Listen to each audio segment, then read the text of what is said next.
Assalamualaikum warahmatullahi wabarakatuh. Perkenalkan, nama saya Sinta Sujarwanti dari MPS 5E NIM 127. Di sini saya akan menjelaskan tentang membangun struktur organisasi syariah.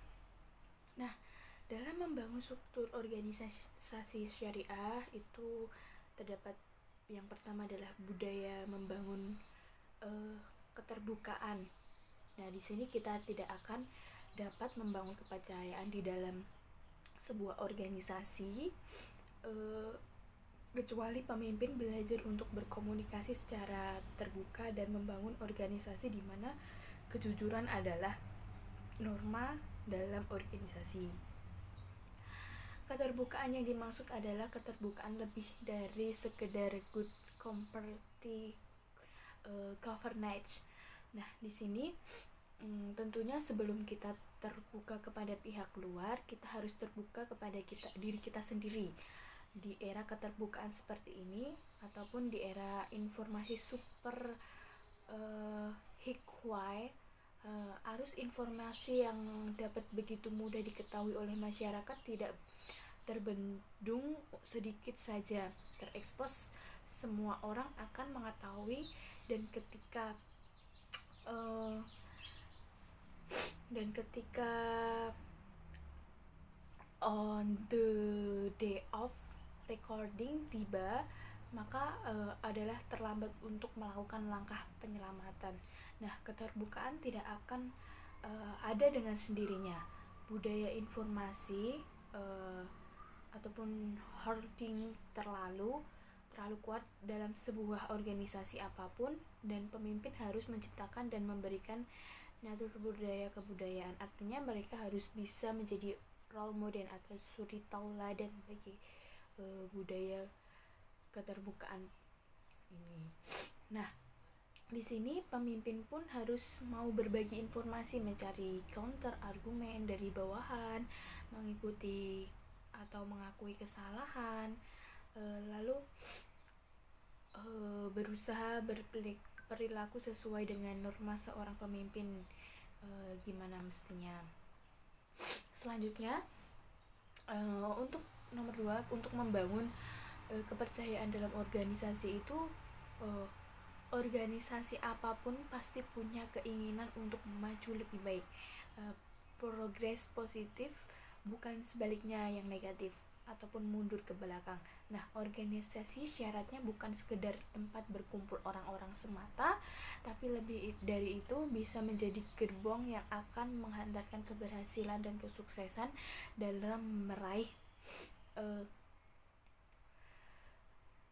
sebuah opsi hidup seorang maupun banyak orang. Nah, di sini maka dalam prakteknya banyak para pakar manajemen mengatakan bahwa salah satu hal penting yang harus dimiliki oleh sebuah organisasi adalah adanya kepercayaan atau trust. Robin Gord dan Anna Seibert dalam bukunya The Trusted Leader mengatakan terdapat beberapa kategori dalam organisasi, yaitu strategi trust merupakan kepercayaan yang harus dibangun dan dimiliki organisasi terhadap misi, strategi dan kemampuan sukses organisasi. Itu merupakan ketidakjelasan terhadap hal tersebut akan memunculkan ketidakjelasan itu. Langkah strategi yang dilakukan organisasi itu adalah kepercayaan bahwa kebijakan organisasi dijadikan dengan adil, memberikan ruang bagi person di dalam untuk berkembang secara optimal dan simetris. Nah, selanjutnya yaitu membangun organisasi menjadi komunitas pemimpin atau panutan. Pasti akan terjadi penghuni jiwa dari setiap yang dipimpinnya. Nah, pemimpin adalah panutan tidak akan menjadikan organisasi sebagai birokrasi yang menyulitkan setiap orang, tapi dia akan membangun organisasi menjadi sebuah komunitas yang baik.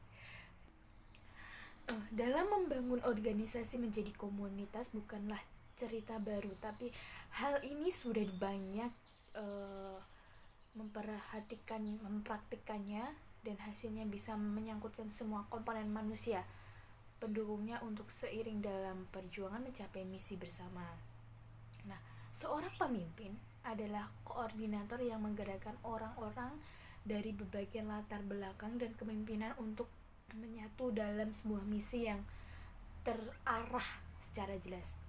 Sehingga seorang pemimpin panutan diperlukan visi yang jelas dan sederhana agar bisa menggiring orang-orang ke dalam arah yang benar. Nah, selanjutnya pemimpin harus dapat mengoptimalkan keunggulan dan keunikan setiap orang yang dipimpinnya agar gairah dan antusias kerja dari seseorang itu bisa sesuai dengan sasaran yang direncanakan. Selanjutnya, gaya kepemimpinan kekeluargaan di dalam komunitas akan bisa memadu setiap pribadi menjadi individu yang mengerti budaya kerja, beretika tinggi. Organisasi sebagai komunitas akan bisa mengurangi kompleksitas dan resiko beban kerja yang tidak terselesaikan, karena dalam komunitas tiap orang mengerti tanggung jawabnya masing-masing dan mengerti untuk bergerak secara profesional tanpa perlu menunggu komando dari pimpinan. Dalam realitanya, organisasi sebagai komunitas yang mengurangi campur tangan pemimpin yang berlebihan terhadap semua masalah.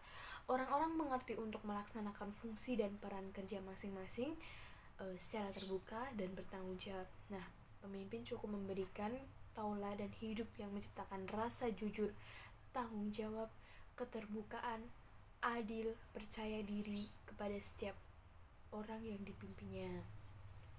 Nah, untuk membangun sebuah organisasi menjadi komunitas akan menciptakan kepercayaan diri dan keyakinan di suatu hal setiap orang untuk selalu mendapatkan gambaran atas